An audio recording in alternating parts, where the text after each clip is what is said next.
Ini benar nggak sih Demokrat sama PKS itu udah sepakat Anies itu sebagai capres?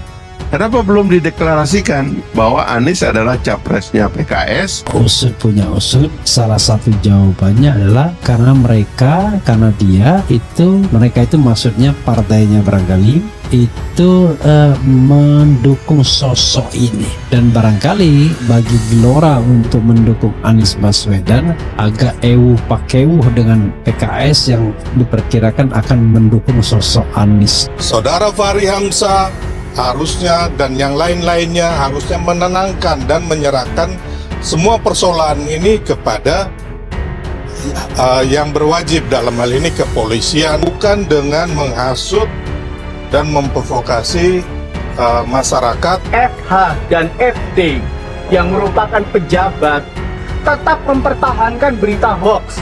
Kita melaporkan agar supaya ini bisa menjadi pelajaran juga bahwa akhir-akhir ini kan banyak sekali hoax yang kemudian bermunculan.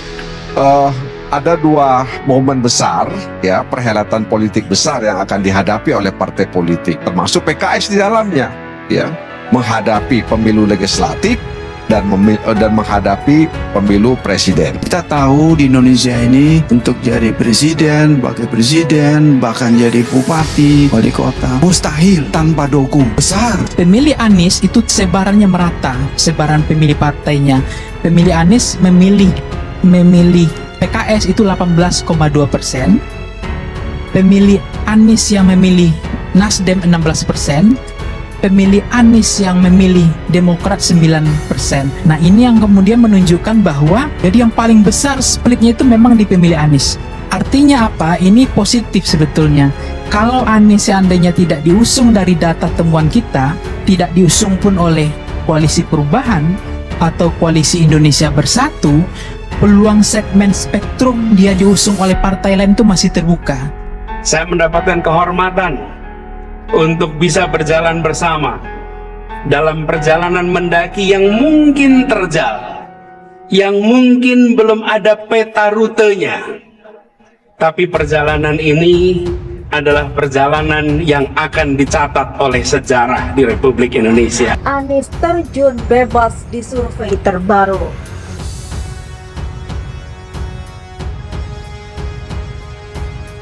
Ketua DPP PDIP Jarod Saiful Hidayat mengatakan partainya belum memastikan dukungan di Pilpres 2024. Pernyataan itu merespon elektabilitas Ganjar Pranowo yang mengungguli Anies Baswedan.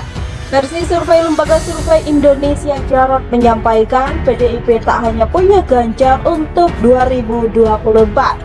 Menurutnya PDIP punya banyak kandidat potensial untuk posisi RI nomor 1.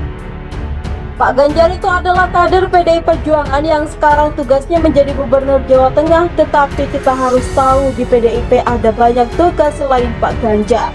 Demikian kata Jarod dalam dirilis survei Lembaga Survei Indonesia yang dihelat secara daring.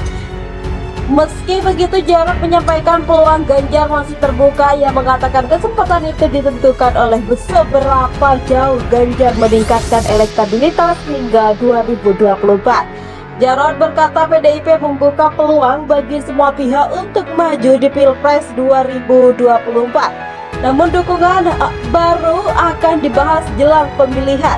Nanti pada waktu yang tepat, timing yang tepat, posisi yang baik itu baru disampaikan, demikian ujarnya. Jarod menuturkan saat ini PDIP sedang fokus membantu pemerintah menangani pandemi PDIP, demikian kata dia, tak melulu bicara soal perebutan kekuasaan. Kekuasaan itu bukan tujuan dari partai kita, demikian ujar Jarod. Jarod mengatakan tujuan partainya adalah bagaimana dengan kekuasaan pihaknya bisa mewujudkan kesejahteraan rakyat, mencerdaskan kehidupan bangsa, kita bisa mewujudkan keadilan sosial, demikian ujar dia. Pada survei LSI 2531 Januari 2021, Ganjar selalu masuk papan atas kandidat presiden 2024. Dalam simulasi terbuka, Ganjar menempati urutan keempat dengan elektabilitas 3,5%. Namun, Ganjar nama Jokowi dicabut dari daftar suara, Ganjar meroket. Ia selalu berada di urutan kedua dengan elektabilitas di atas 10%. Ganjar bahkan unggul dari kandidat lain seperti Anies Baswedan dan Sandiaga Uno. Gubernur Jawa Tengah Ganjar Pranowo tetap didorong menjadi calon presiden 2024. Hal itu terungkap pada podcast para relawannya Barisan Ganjar Indonesia yang diunggah di channel YouTube. Pada podcast itu, para relawan yakin jika Ganjar Pranowo yang menjadi penerus Presiden Joko Widodo menang spektakuler. Hat-trick terwujud jika capresnya Pak Ganjar, elektoralnya PDIP paling tinggi. Mas Ganjar paling tinggi, duhur spektakuler. Demikian tegas relawan dalam podcast tersebut dikutip pada minggu lalu. Namun demikian, jika Ganjar Pranowo tidak diusung PDI Perjuangan, mereka akan beralih ke calon lain. Barisan Ganjar Indonesia menyebut memilih mendukung Prabowo Subianto. Kita dukung Prabowo Subianto menjadi presiden 2024 jika Ganjar Pranowo tidak didukung oleh PDIP Perjuangan, demikian ujarnya. Pada podcast tersebut mereka mengungkapkan pendukung Ganjar Pranowo dari masyarakat langsung. Meski dibasmi, dukungan tetap akan tumbuh lagi. Akar rumput yang mendukung Pak Ganjar itu banyak sekali, walaupun dibasmi akan tumbuh lagi. Misal Pak Ganjar tidak direkod dari PDIP, hak suara kita tidak akan golput, tidak akan nyoblos calon lain Pak Ganjar. Demikian ucapnya. Elektabilitas Ganjar berada di puncak, namun nama Ganjar Jawa Tengah Ganjar Pranowo semakin menjadi calon kuat penerus kepemimpinan Presiden Jokowi. Elektabilitas Ganjar pun terus berada di 3 teratas.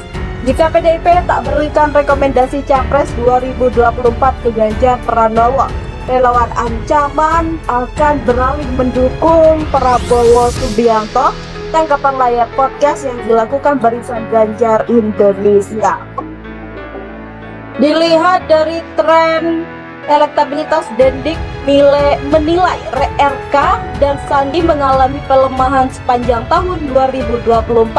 AHY mengalami kenaikan dibanding survei bulan Juni 2022, sehingga menggeser posisi RK dan Sandi. Demikian papar Sandi.